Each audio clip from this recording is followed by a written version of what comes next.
भैया एक मिनट बस, एक मिनट 2 मिनट। अगले सत्संग की घोषणा हो चुकी है, नहीं मतलब आवेदन आ चुका है, तो कृपया उसकी घोषणा होनी बाकी है सिर्फ। श्यावर रामचंद्र भगवान की जय, उमापति महादेव की जय, पवन सुत हनुमान जी महाराज की जय, ग्राम के सभी देवी देवताओं की जय। जय जय सीताराम।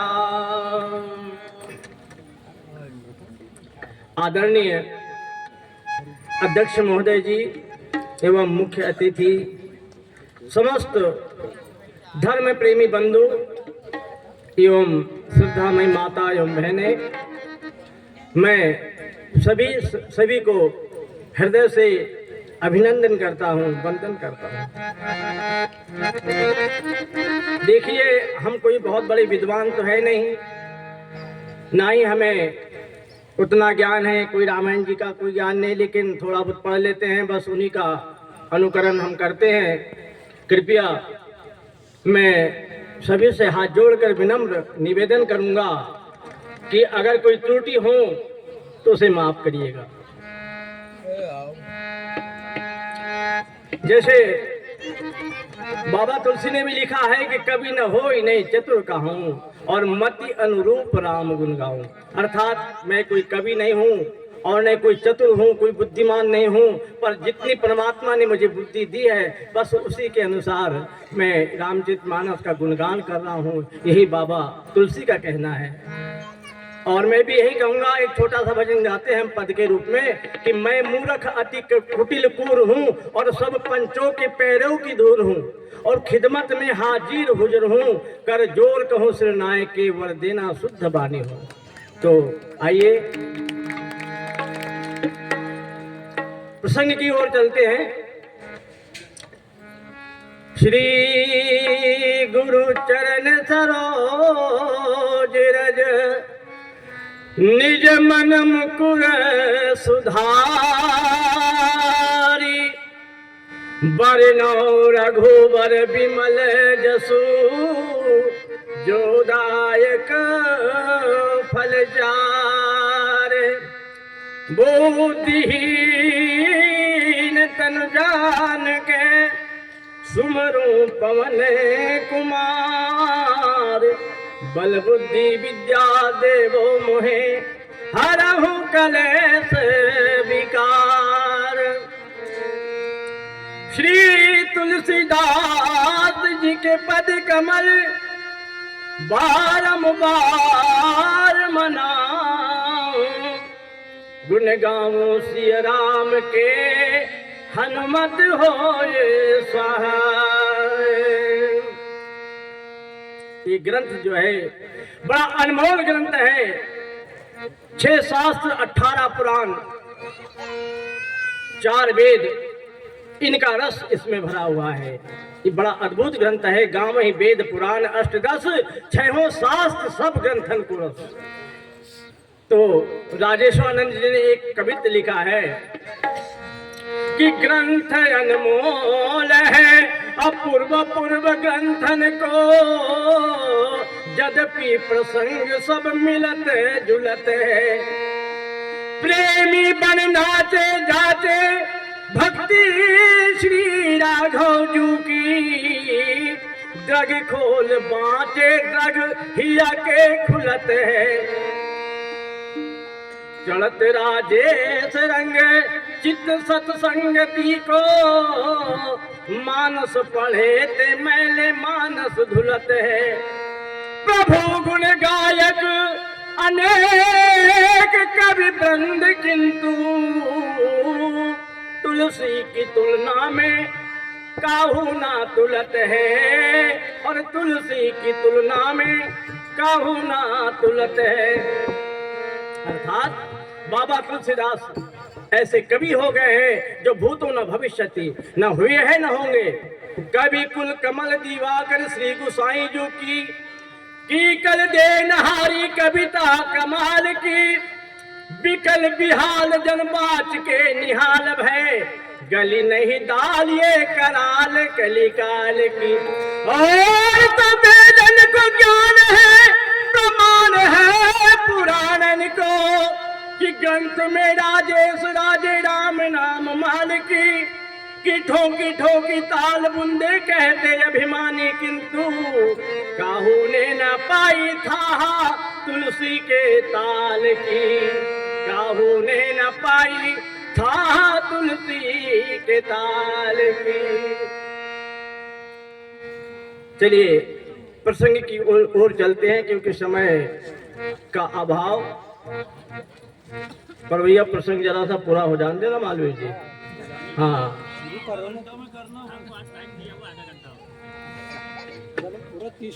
श्यावर रामचंद्र भगवान की जय। अभी हमारे पूर्व वक्ता गोचरे जी ने नारद जी ने जो कामदेव पर विजय प्राप्त की वह प्रसंग बताया। कहा कि कामदेव ने पूरी ताकत लगा दी नारद जी के ऊपर, लेकिन नारद जी की समाधि नहीं डिगी।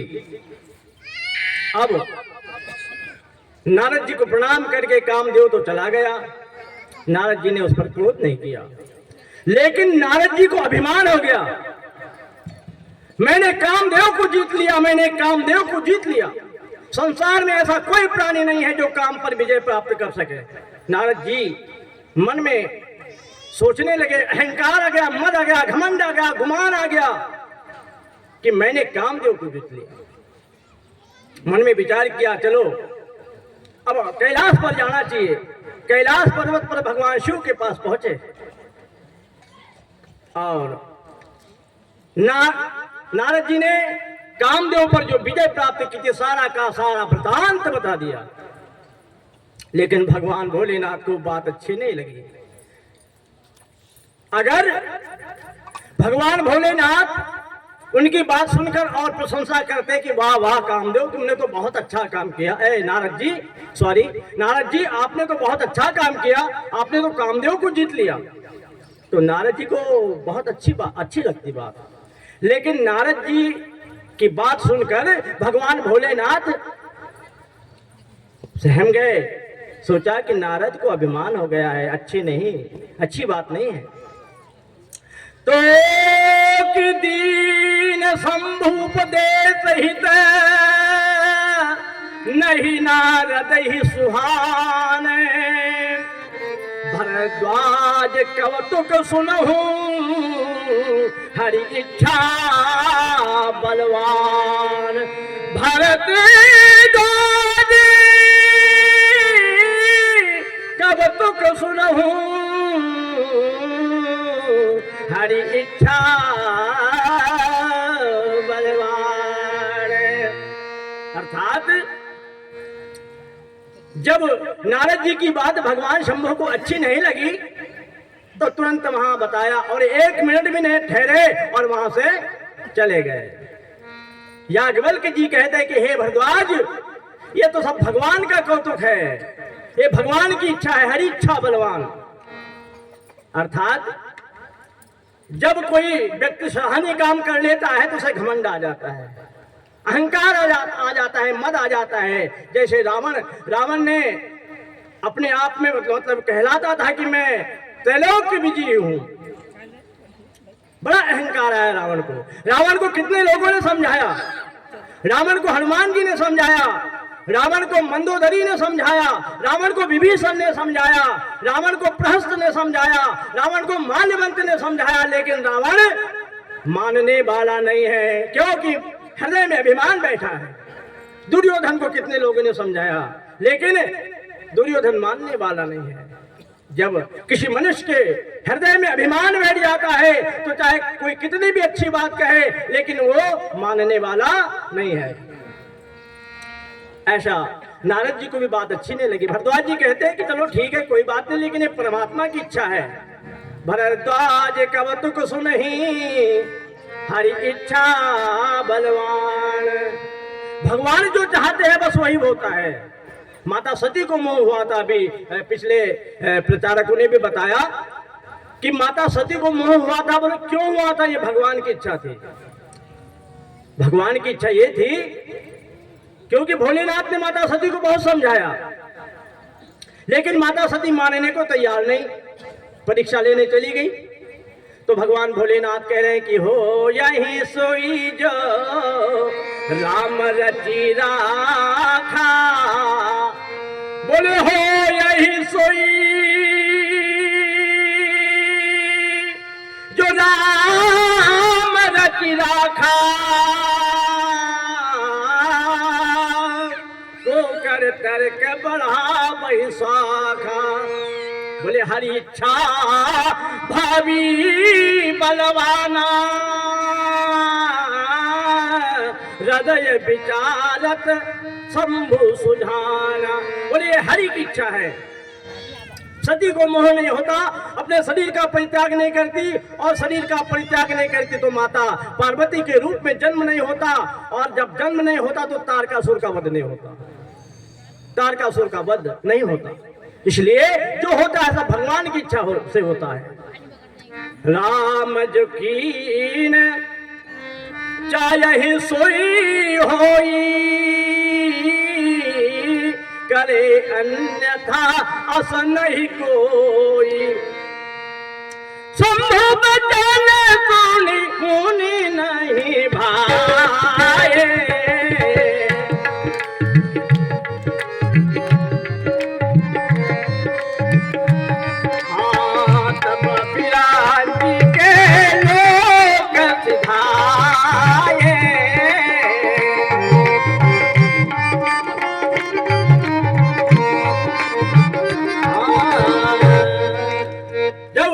भगवान भोलेनाथ ने समझाया, लेकिन नारद जी के समझ में बात नहीं आई, और एक क्षण भी नहीं ठहरे और सीधे ब्रह्मलोक को चले गए।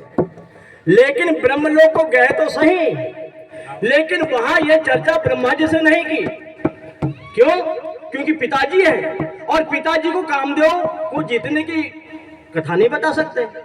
इसलिए बात गांव में फैल गई, ब्रह्मलोक में बात फैल गई। जब बात फैल गई तो खुद ही पिताजी को पता हो जाएगी, इसलिए नारद जी ने ब्रह्मा जी को नहीं बताया। कुछ दिन रहे, लेकिन मन में खलबली थी। जब अहंकार मन में था तो बोले आप किसको बताओ, इसको बता दूं कि उसको बता दूं क्या? जब कोई सराहनीय काम कर लेगा तो हमारा भी मन ऐसे होता कि भैया फलाने भैया को बता दूं, उसको भी बता दूं। तो नारद जी के मन में खलबली थी, तो बोले एक बार कर तल बर बेना, एक बार कर तल बर बेना, एक बार कर। बोले एक बार कर तल बर बेना, एक बार और गावत हरे गुण गान प्रवेना, गावत हरे गुण और गावत हरे गुण गान प्रवेना, गावत। और एक बार कर तल बर बीना, ये नारद जी का वाद्य यंत्र है बीना। नारद जी हमेशा बीना बजाते हुए भगवान नारायण का स्मरण करते हैं। एक बार गावत बर बीना। और अच्छा एक बात और कि ये एक बार शब्द जो आता है, तो ये एक बार शब्द में कहीं ना कोई विषम परिस्थिति आती है। एक बार त्रेता युग माही, अर्थात सती युग मोह हुआ था। एक बार भूपति मन माही, भई गलाने मोरे सुतनाही। एक बार सुन कुसुम चुन कुसुम सुहाए, और निज कर भूषण, यानी जयंत जी ने आके चोच मारी थी यानी माता के चरणों में। तो ये एक बार शब्द जो है, ये एक बार शब्द में यानी जो आता है, इसमें कोई विशेष परिस्थिति बनती है। अब यहाँ भी एक बार कर तर बर बीना, और गावत हरि गुण गान प्रवीणा। और क्या गाते थे? अभी हमारे छेड़की जी ने नारद जी की यानी जो गुणगान करते हैं नारायण का ध्यान करते हुए, बोले श्रीमन नारायण नारायण नारायण।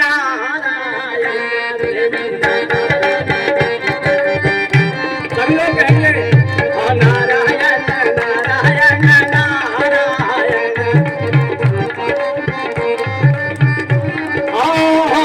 श्रीमन्नारायण नारायण नारायण श्रीमन्नारायण और भगवन्नारायण नारायण नारायण और लक्ष्मी नारायण नारायण नारायण नारायण और बद्री नारायण नारायण नारायण बद्री नारायण बद्री नारायण नारायण नारायण और नारायण नारायण करते हुए कहाँ पहुंचे? जहाँ भगवान नारायण क्षीर सागर में निवास करते थे। बोले क्षीर सिंधु गबने मुनिनाथा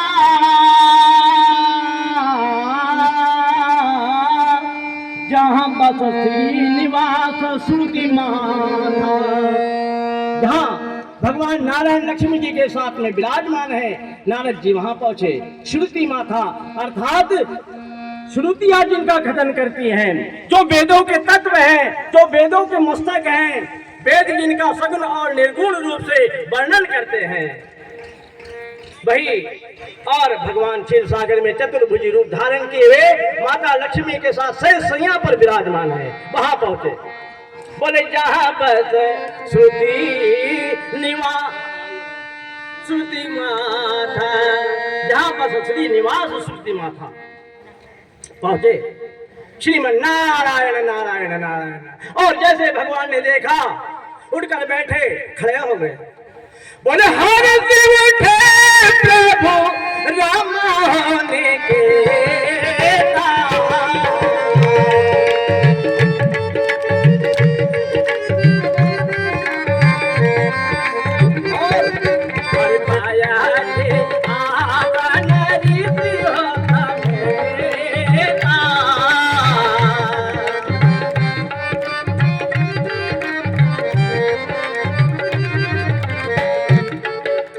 जैसे भगवान ने देखा, सज्जनों उठकर खड़े हुए और नारद जी को अपने आसन पर लाकर बिठा दिया। अब हर्ष उठे का अर्थ ये है कि जब भक्त भगवान को देखता है तो भगवान को हर्ष होता है, और जब भगवान भक्त को देखते हैं तो भगवान को हर्ष होता है। भाव यह है कि भगवान उठे। और दूसरी बात यह है हमारे लिए, हमारे शिक्षा के लिए है। कैसे कि जब कोई अतिथि हमारे घर आता है, कोई मेहमान हमारे घर आता है, कोई संत हमारे घर आता है, यहाँ तक कोई दुश्मन भी हमारे घर आता है, तो बड़े भाव से मिलना चाहिए, बड़े हर्ष के साथ मिलना चाहिए। क्यों कि बाबा तुलसी ने कहा है कि आवत ही हर्षे नहीं नैनन नहीं सुने, और तुलसी तहाँ न जाइए कंचन बरसे में। अर्थात जहाँ हमारे जाने से सामने वालों को खुशी नहीं हुई, तो इसका मतलब वहाँ चाहे सोने की धात भी क्यों न बरसती हो, अपार धन भी क्यों न हो, लेकिन वहाँ कभी नहीं जाना चाहिए। आज भगवान नारद जी को देखकर बड़े हर्ष के साथ उठे और क्या कहने लगे?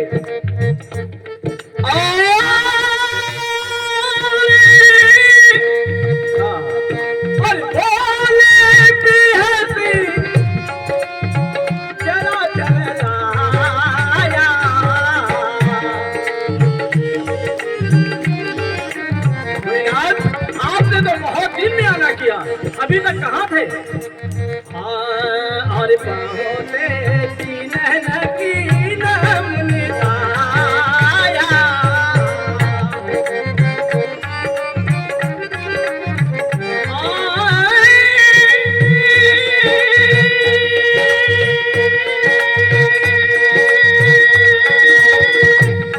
और बोले बेहसी तरह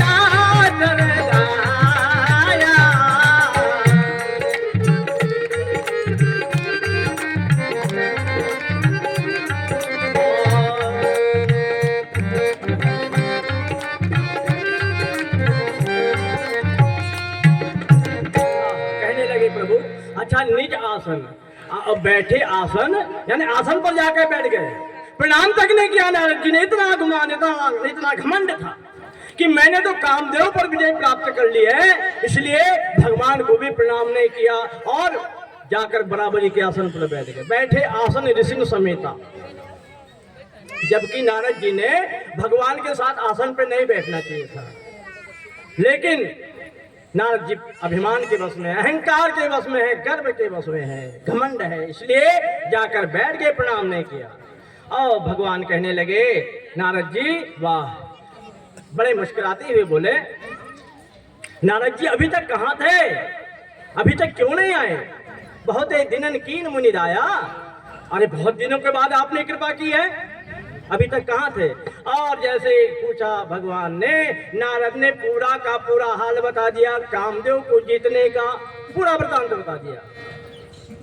बोले कामचरित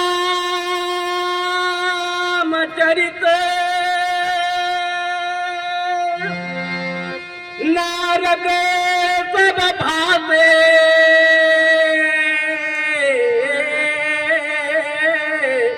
यद्यपि प्रथम बलज शिवराधे। क्यों? अरे भाई, पहले भगवान शंकर ने कह दिया था कि भैया मुझे बताया तो बताया, लेकिन किसी को मत बताना, और विशेषकर क्षीर सागर वासी नारायण जी को मत बताना। लेकिन नारद जी कहाँ मानने वाले थे? नारद जी ने पूरा वृतांत बता दिया। बोले प्रभु मैंने तो कामदेव को जीत लिया। वाह! भगवान मुस्कुराए और मुस्कुराते हुए बोले कामचरित नारद सब भाते, यद्यपि प्रथम बलज शिवराधे। बोले अति प्रचंड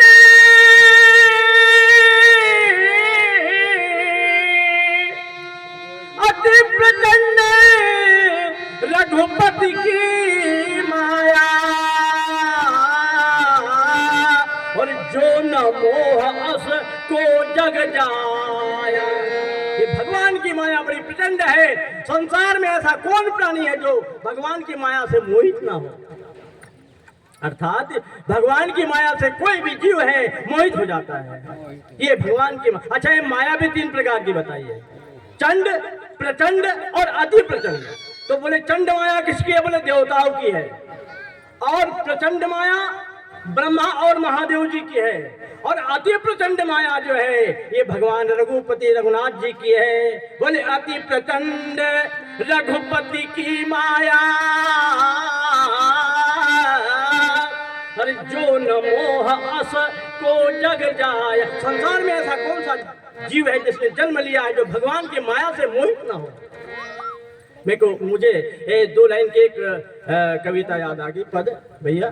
बोले ये माया महा ठगनी हम जाने, अरे माया महा ठगनी, माया महा ठगनी हम जाने, माया महा ठगनी। ये माया महा ठगनी हम जाने, माया महा ठगनी।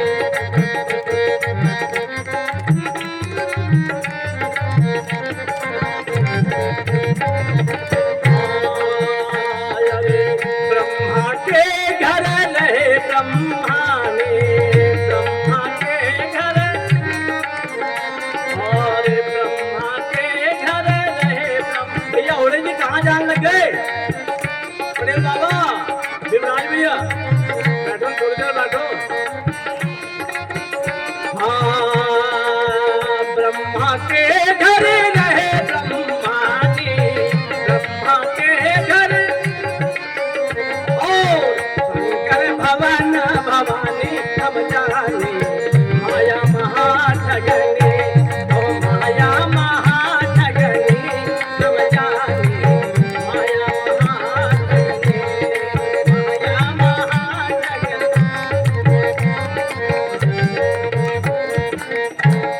अब ये भगवान की माया है सज्जनों, समझ गए? भगवान की नारद जी को अभिमान हो गया, घमंड हो गया। तो रूख बदन करी बचन मृदु, बोले रूख बदन करी बचन मृदु, बोले श्री भगवान तुम्हारे सुमरन ते मिटही मोह माद मन मार। बोले तुम्हारे सुमरन ते मिटही मोह मार मद मान।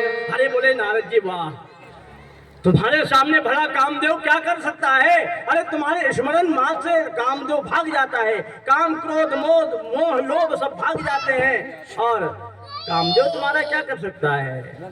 गु है रूख बदन कर बचन मृदु, यानी मुख रूखा कर लिया। कहने का तात्पर्य यह है कि भगवान कभी रूखा मुख नहीं रहते हैं, भगवान कभी अप्रसन्न नहीं रहते हैं, भगवान तो हमेशा प्रसन्न रहते हैं। लेकिन नारद जी को ज्ञान सिखलाने के लिए, नारद जी को उपदेश देने के लिए भगवान ने रूखा मुख किया और मृदु वचन बोले, मीठे वचन बोले। बोले क्यों? कि कहीं मेरे भक्त को बुरा ना लग जाए। बोले रूख बदन करी बचन मृदु बोले श्री भगवान। वहे बोले नारद जी, तुमको भला कामदेव कहीं हरा सकता है? बोले तुम्हारे सुमरन ते मिटही लोहा काम मोहा मार मद काम। बोले सुन मुनि बचन, सुन मुनि मोह हो मनता के ज्ञान विराग हृदय नहीं जागे। अब प्रशंसा कर रहे भगवान, अब नारद जी की प्रशंसा भगवान कर रहे तो नारद जी को और आनंद आ रहा है और मार फूले ने समा रहे हैं। अरे बोले मुनिनाथ, हे आपके सामने बोले सुन मुनि मोह हो यमन ताके और ज्ञान विराग है नहीं जाके। जिसके अंदर बोले ज्ञान और वैराग्य नहीं है उसे घमंड होता है, उसे मोह होता है, तुमको भला कहाँ मोह हो सकता? बोले आप तो ब्रह्मचर्य के व्रत को धारण करने वाले धीर बुद्धि वाले हैं। बोले ब्रह्मचर्य जय व्रत रत मते घेरा,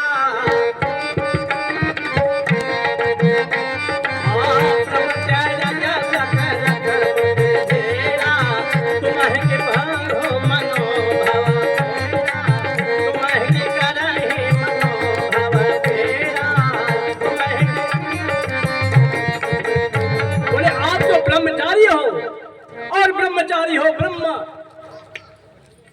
चर्य का व्रत धारण करने वाले हो, धीर बुद्धि वाले हो, और तुमको क्या भला कामदेव जीत सकता है?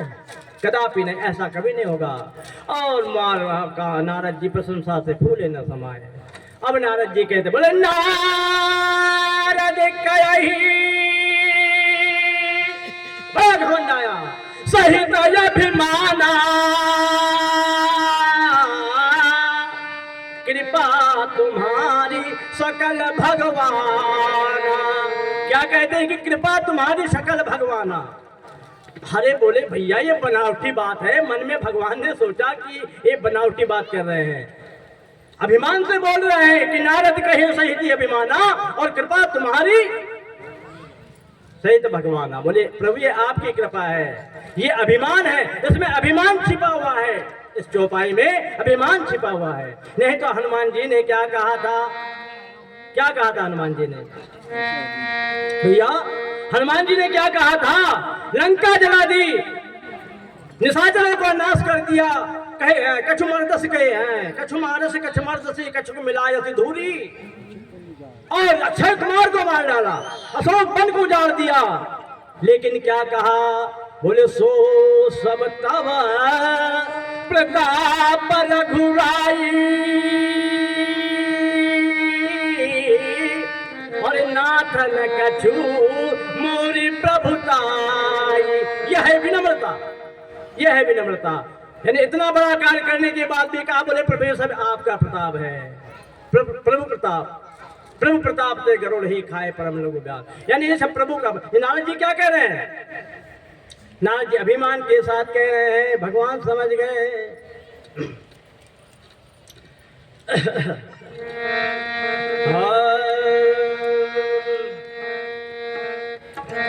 करुणा सिंधु मन दीख बेटा रे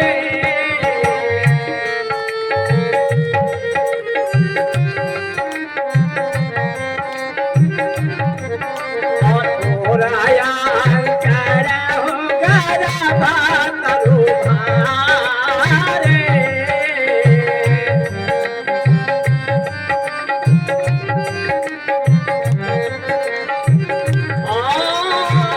सो अवधि महदारो भारे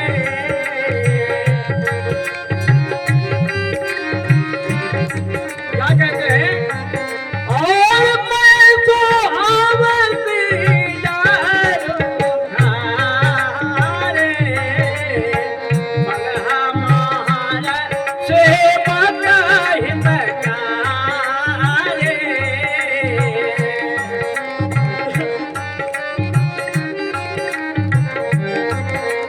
भगवान मन में सोच रहे हैं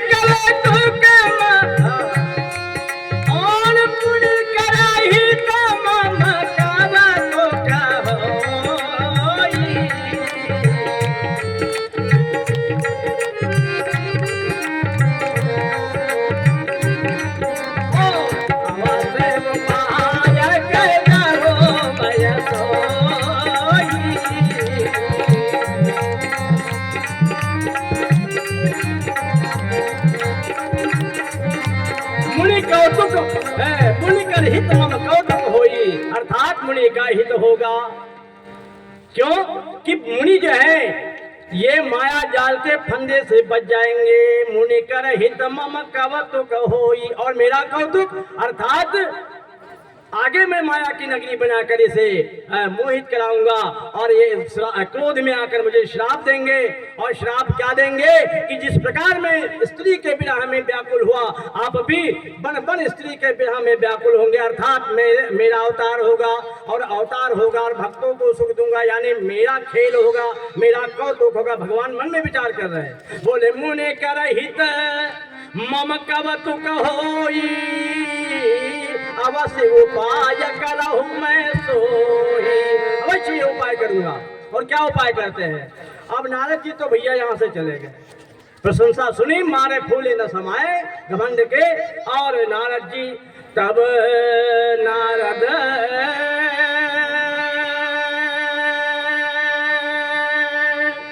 हरिपद सिर नाई और चले हृदय अहमति अधिकारी। अहंकार है। चले हृदय अहिमति अधिकारी। श्रीपति निज माया तब प्रेरी सुनो कठिन करनी अति केरी। भगवान ने अपनी माया को आदेश दिया। और माया क्या करती है भैया? बेचे रहूं मगमा नगर तहा। बहुत बड़ा नगर का विस्तार किया रचा। बोले बेचे रहूं मगमा नगर तहे सत जो जन विस्तार। और श्रीनिवास पुरते अधिक रचना विविध प्रकार।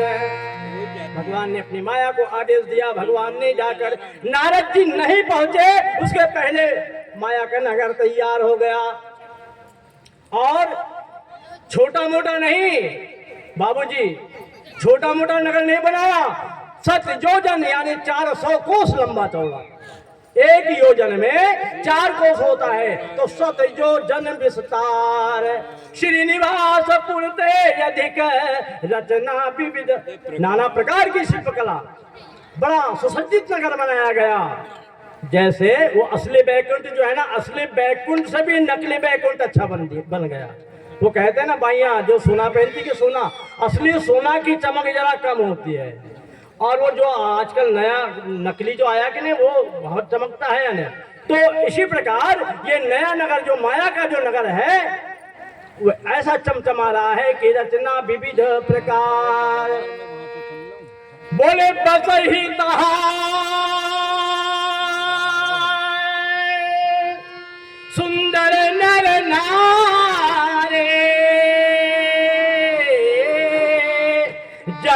बहु मन सिज रति तनु धारे। इतने सुंदर वहां के नर नारी थे, वहां के जो पुरुष और स्त्री जो थे ऐसे थे कि करोड़ों कामदेव के समान सुंदर और करोड़ों है रति के समान सुंदरता थी। जन बहु बहु का अर्थ जाने जिसकी कोई गणना ना हो, असंख्य। बोले बस ही तहा सुंदर नर नारी, जन बहु मनसिज यानी कामदेव, जन बहु मनसिज रति तनुधारी। करोड़ों कामदेव और रति के समान सुंदर वहां के नर और नारी थे। इतना सुंदर नगर बनाया। बोलते ही पूरे लाने दे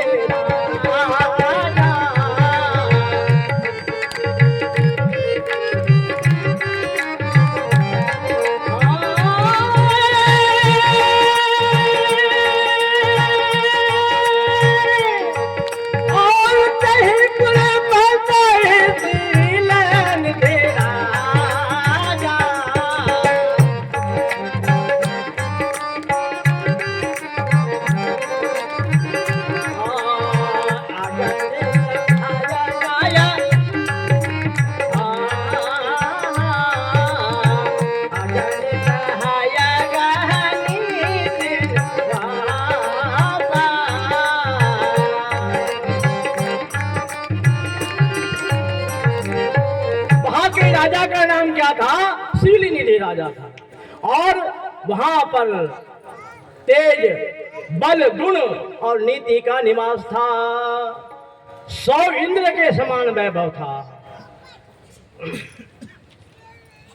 बोले सत सुरेश सम, बोले सत सुरेश सम विभय विलासा, तेज रूप बल नीति निवासा। एक इंद्र की क्या कहे, सैकड़ों इंद्र के समान सुख और वैभव था उस नगर का, उस पुरी का।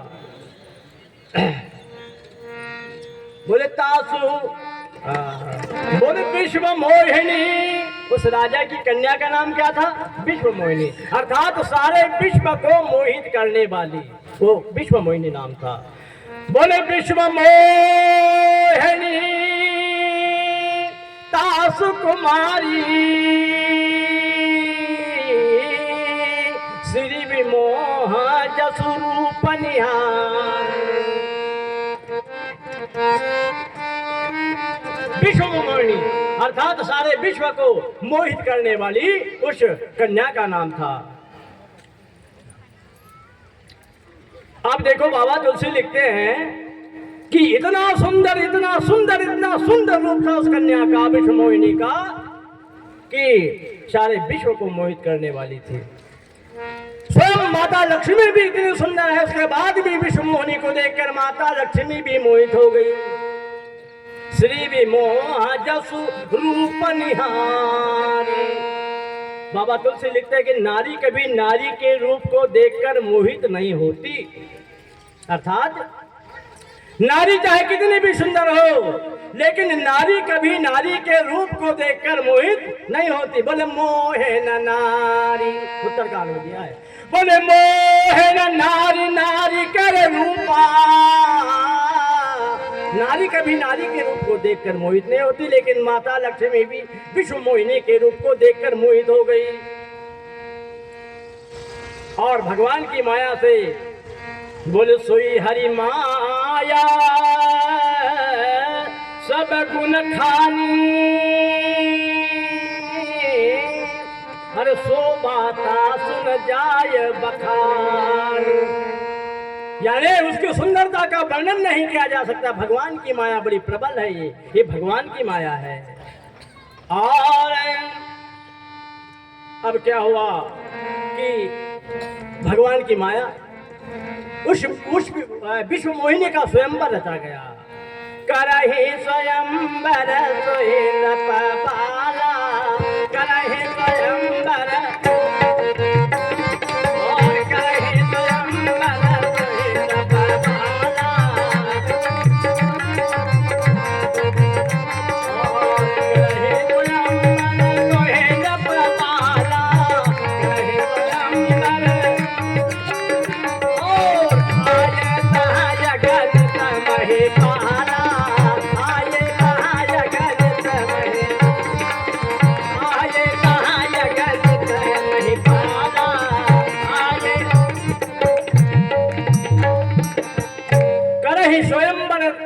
कोई न पाला। अर्थात भगवान की माया से उस विश्व मोहिनी कन्या का स्वयंवर रचा गया, क्योंकि नारद बाबा को मोहित करना था। नारद बाबा को बड़ा घमंड हो गया था, गर्व हो गया था, अभिमान हो गया था, इसलिए उस अभिमान को चूर करने के लिए ये माया रची गई। अब क्या होता है, नारद जी भी पहुंचे वहां। मुनि कवतुकी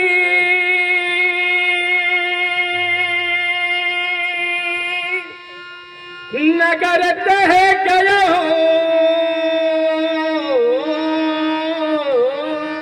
अरे पूरा बासिन सब पूछत भय हो। श्रीमन नारायण नारायण करते हुए नारद बाबा भी वहां पहुंच गए और सब नगर वासियों से पूछने लगे, अरे भैया ये क्या हो रहा है, ये नगर इतना अच्छा क्यों सजाया गया है, बंधन बारी क्यों लगाई गई है, क्या कारण है, ये सारे राजा लोग आए हैं, भीड़ भाड़ क्यों है, क्या कारण है। बोले पुरवासी सब पूछत भय हूँ। अब नगरवासियों ने बता दिया, बोले महाराज यहाँ हमारे राजा शीलनिधि की कन्या विश्व मोहिनी का स्वयंवर है और उस स्वयंवर को जीतने के लिए, उस कन्या का वरण करने के लिए इतने राजा लोग आए हैं। सारा हाल पूछ लिया। हाँ सुन सब चरित